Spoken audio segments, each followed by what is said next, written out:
Hello everyone. Welcome to my channel. For subscribers, welcome back. So happy Monday first of all. So I'm actually recording this Sunday afternoon, but because I actually wanted to get it up today, but then I couldn't record. So happy Monday. Good morning, good afternoon, good evening, wherever you are when you're watching. So welcome to Blind Woman Reviews. This is where a totally blind woman basically reviews mainly stories, as I put it. So today I will be reviewing Breach of Peace. This is a recently self-published novella by booktuber Daniel Greene.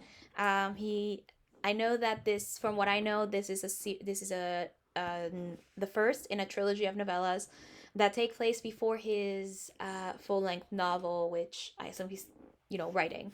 So this is a novella that's, along with this trilogy, is meant to set up the world in which the long term oh wait full length novel. Why am I saying long term novel? It's a Sunday afternoon if I'm like this. um, Takes place in. And yeah, this book, well, let me tell you the plot first. So this novella is basically about 140 pages, and it basically takes place in like from what I understood after watching certain reviews, as well to keep myself somewhat informed when I was doing this review. It takes place in kind of like an industrial area type uh, empire. So it has like a fantastical empire, and but like in an industrial area type. You don't see a lot of fantastical elements in the novella, but still, that's part of the review. Anyway, so it basically takes place in this empire, and we follow these inspectors, Clyde, Samuel, and Chapman, as they are solving the murder of an important imperial family because nobody knows who killed them. And however, as things develop, Clyde is kind of led to seeing this into a bigger conspiracy that's happening, and that not everything in her precinct or anywhere is as it seems. Basically, that's the basic plot. Honestly, that's as basic as I can make it. So this book itself is actually interesting, not just because of the story, but because of the conversations and um in certain cases some people might consider controversies that it has brought on. It's actually very interesting because of it, because this book has definitely some I heard about other reviews also on Goodreads. Some people that like have may read this and say that it glorifies police a lot, especially in a time like now um where in 2020 there was the murder of a black man by a police officer, and in general the murder of many or the killing in general of many black men in by police officers such as Trayvon Martin and so on and so forth. But so this it has there has been a review where it appeared where the reviewer seems to say that it glorifies police, and part of the reason that this brought an interesting conversation is because of the fact that uh, Daniel Greene responded to the review and basically went into the reviewer's space and responded by explaining his intentions, and made a video about authorial intent and author freedom, which definitely sparked an interesting conversation. Some believe that he should not have responded at all, that he should have made the video. Others believe that it's fine because he does have the belief where he thinks it should be very common for authors to respond to reviewers not to all reviews, but maybe to some reviews, explaining some of their intentions or maybe further clarification. Um, so this has brought up an interesting conversation where others think it's not good for them, for him to have responded to the reviews or and things like that, and going into the um, reviewer space, while others are okay with the fact that he has done that, as well as because you the characters the character he's writing about is not is a morally gray character, which is very interesting as well. So we see that in this world, the police are very much glorified because of specific reasons, which I'll discuss in a minute. But yeah, it brought up an interesting conversation of authorial intent and author freedom, which I find very interesting. Honestly, I have no opinion on this. Well, actually I do, but if I give my opinion, I feel like I'll make this video long, so I'm going to make it really short. You're reviewing in places like Goodreads, YouTube, and if you have it public, Instagram and Twitter. Where is that a reviewer space that it's safe? It's not because it's public. So whether he responds or not, you're reviewing in public, and if you're reviewing in a public platform, you are subject to getting comments you may not like. So the point is that technically I don't think he did wrong. I think he responded to the criticism properly, and I don't think he did anything wrong. I come with an interesting, I believe it's okay for people to respond, even an author, to reviews, because everyone has a different opinion, and sometimes people do need further clarification, because as much as reading is interpreted by the reader and consumer, I do think that certain things do require some clarification at times, and maybe that will also further help you interpret your literature, and that's not bad. That's actually really cool, just because you get to see literature in so many different ways. And that's fun. That's fun. That's the fun of reading, getting to interpret and see literature in these different ways. I think that's okay. I mean, I don't think he'll ever watch this review and respond to it, but you know what? I think that's okay. if it happens that way. Plus, it's YouTube, Goodreads. They're public platforms. Everybody can pretty much see your stuff. So either way, you're subject to a comment. And the reviewer didn't seem to have the reviewer that brought some of that brought up this conversation in a way, or from which the conversation was sprung, didn't seem to have an issue. At least based on the videos I watched for research, my very limited research. I'm sorry. So yeah, it brought up an interesting conversation. So before you read the book, know that there is going to be a lot of it is in the point of view of an inspector, someone who does work for the police force, and in this world they are very much glorified, and their actions are considered good by the people in general. But also know that this is a character and not the real, and even though you can draw parallels to the real world, this book isn't the real world. It may be inspired by real world events, but we don't know that. And it would actually be very much unfair to take this book and put the intent of the character onto the author and put it off as his political beliefs. That is terrible, because then we wouldn't be able to do villain backstories and write in the point of view of a villain, because we would think like, oh, is the author trying to say that this is okay? It's Clyde, Chapman, and Samuel are characters, and we should treat it as such. Anyway, that's my whole spiel of the before reading and the interesting things that this book has brought up. So as for my review, I think this novella is, it's fine. It's not the greatest thing I've read, but it's also not the worst thing I've read. Would I be interested in reading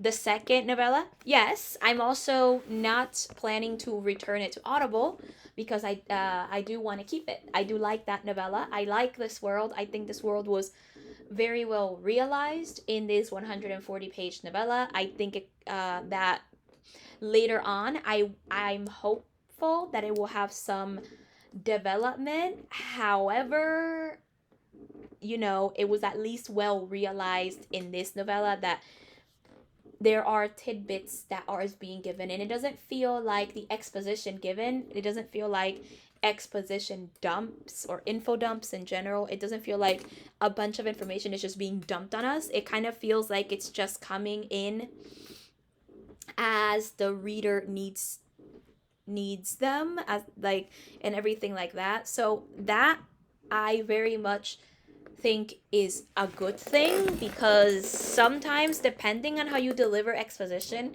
at least for me, I might be bored. But even though I read this novella in 3 days, which I actually could have read in one, but I'm a college student and I'm busy.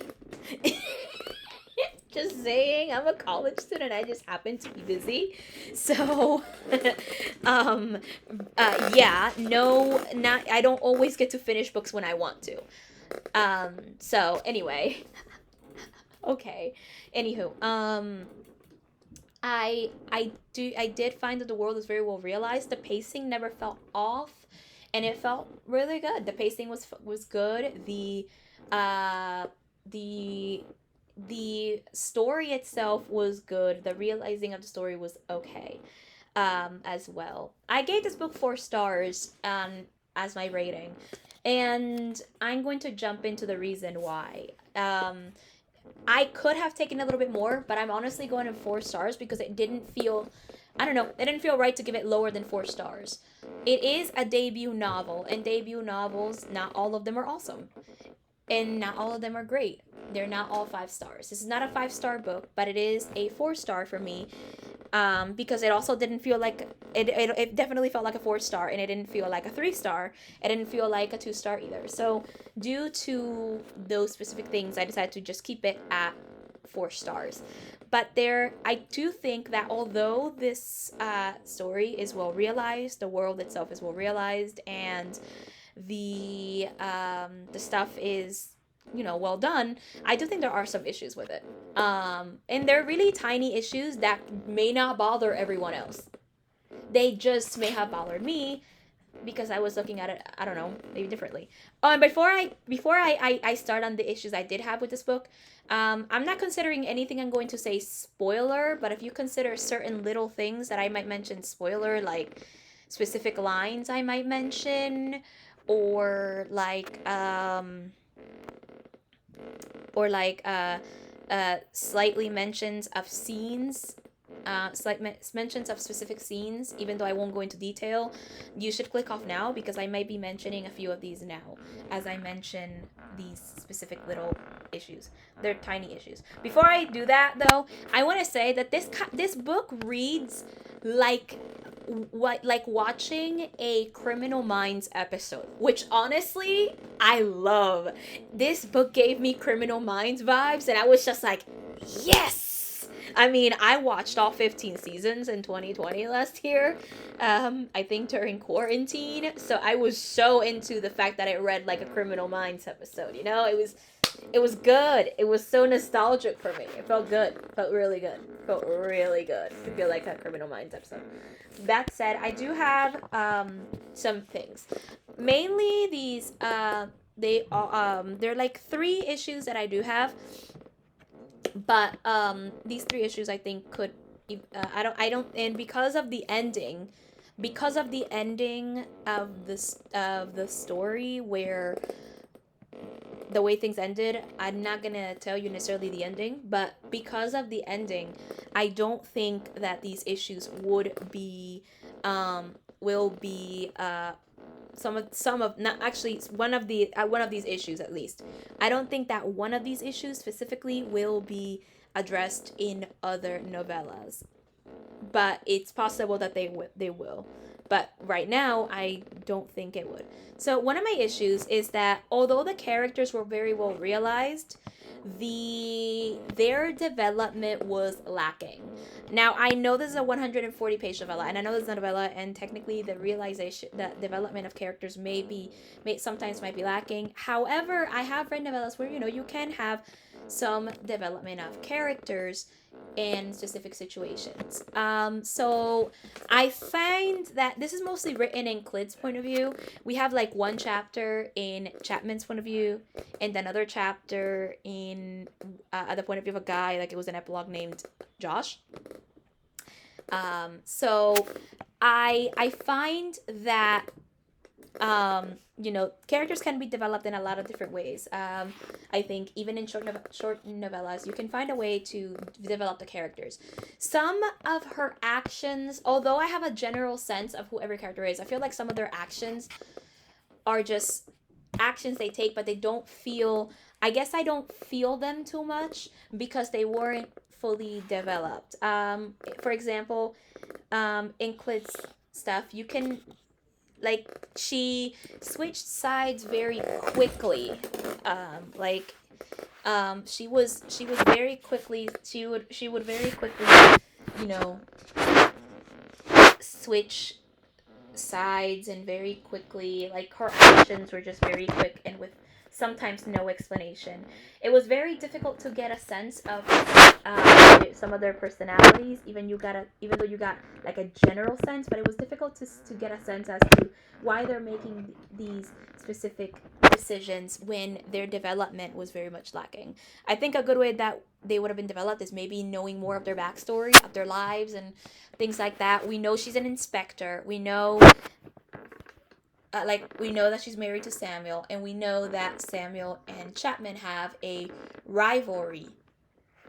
Now, how did she meet Samuel? We know that we can assume she probably met him in the training and the academy training. Why do Chapman and Samuel have a rivalry? I mean, we can see the differences in their character, but there is no explanation as to why. And as though they're very well realized, I think that when developing character relationships like this, they do need to be better developed, either through backstory or other means. But mainly backstory in this case, since this novella takes place in literally a few hours to a day. So I know it's not possible to develop them right away because through the novella itself, because the novella takes place in like a day, a day at most, a few hours at best, at least actually. But the use of backstory, I think, would have been good for this to develop the characters into more give us more information about these characters. So I do think the development is lacking a little bit, but I do understand that this is a short novella and there's only so much you can write on it. But I don't know. I feel like the characters could have been maybe like a paragraph or something about the backstory or something like that. But that would have, I think, been good. The second issue I have is that although there was a lot of foreshadowing, there was like little thing that kind of I felt just shouldn't have been there, because I would say there was a line when she was going to do specific when she was going to go into a raid. It was mentioned that she went off for the last case of her career, or she did this, or she saw this person for the last time, which I felt like there was enough foreshadowing that those specific words weren't necessary. I think that it could have been just like, she left for the raid, just not saying last time or last case of her career, just because it didn't feel right. I think because he did a lot of good job foreshadowing what was going to happen, that these things felt it just didn't feel right. I don't know, for me it just didn't feel right. I feel like that part should have been kept out. And my last issue is another little writing issue, and it specifically has to do with one line.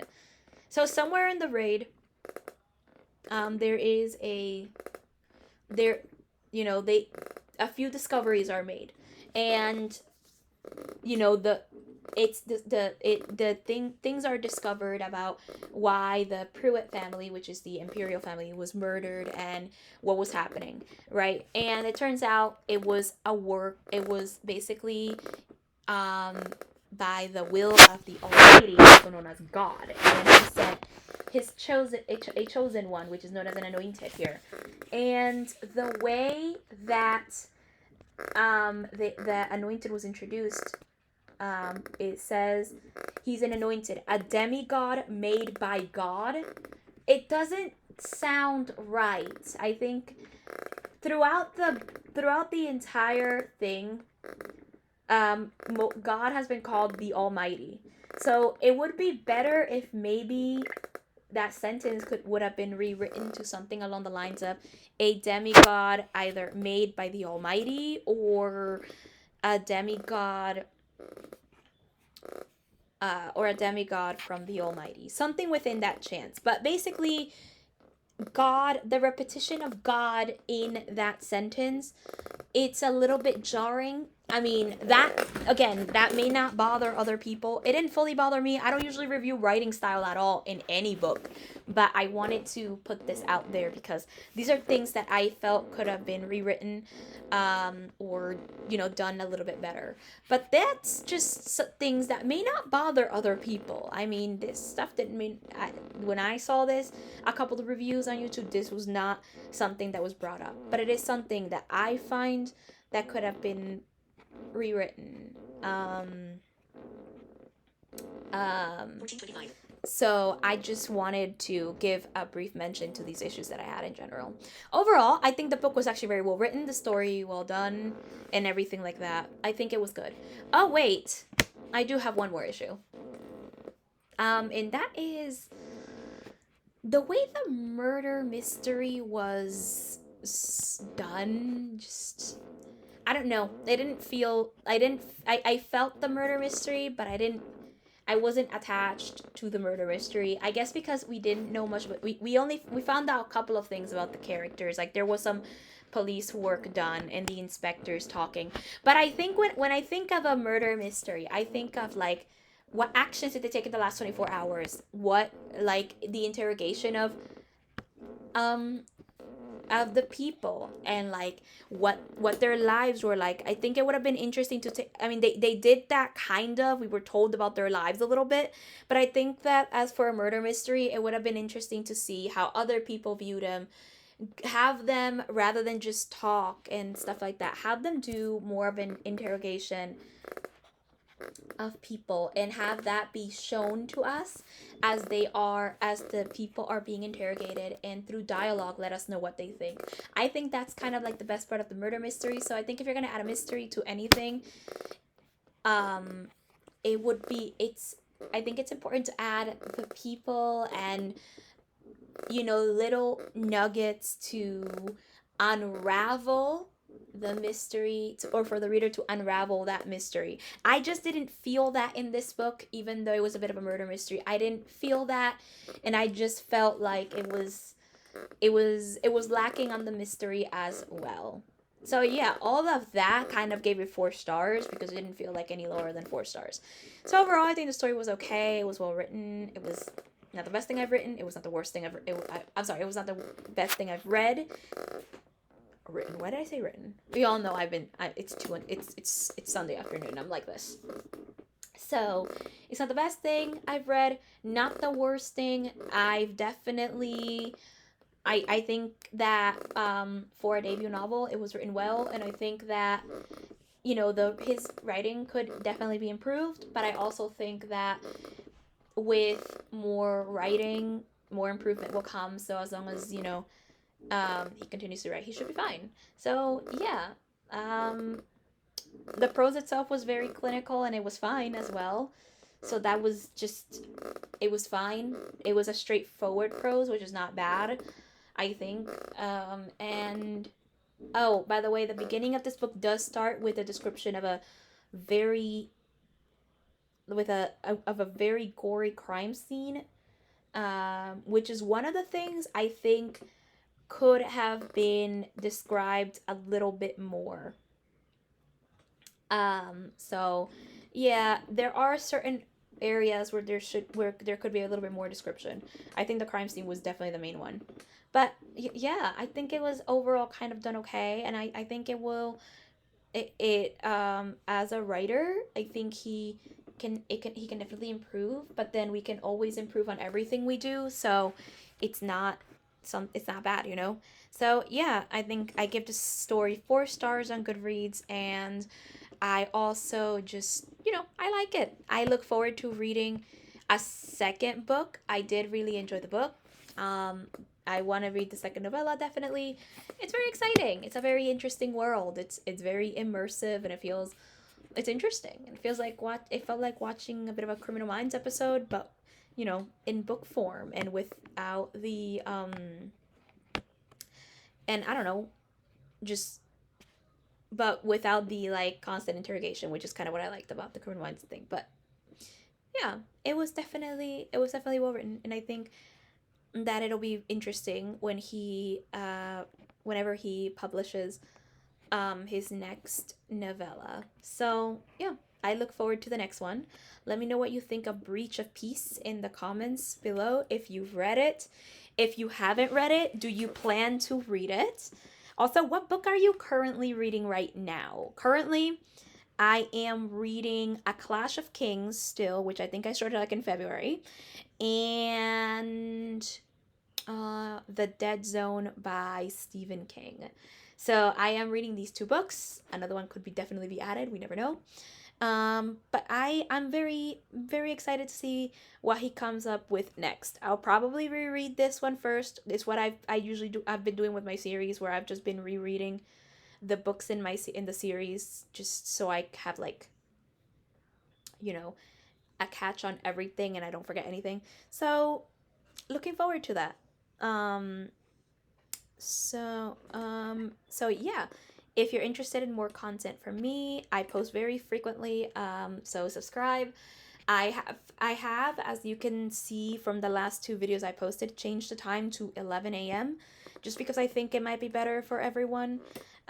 Sometimes 6 p.m. it is late into the evening. People may not be, watching into that stuff, but also for any international viewers, I think 11 a.m. might be okay. So I did change it to 11 a.m. So if you're, interested in my content, feel free to subscribe. I post very frequently, like and comment. And if you're interested in my other content as well, I will put my Blind Woman Reacts series. I have about 6 reactions already. So if you're interested in watching my reactions, the playlist will be linked below. And feel free to check out my channel. All my playlists are public. You can also find a master playlist of all my videos under my name. And you can find a couple of others, such as Sleepy Princess and the Demon Castle and Oran High School Host Club. And with that, I will see you in my next video. Bye! Voiceover unmuted. Wait. What? Quick time player. Movie record. You are currently on about 2:28:39. Show captured device. Stop recording.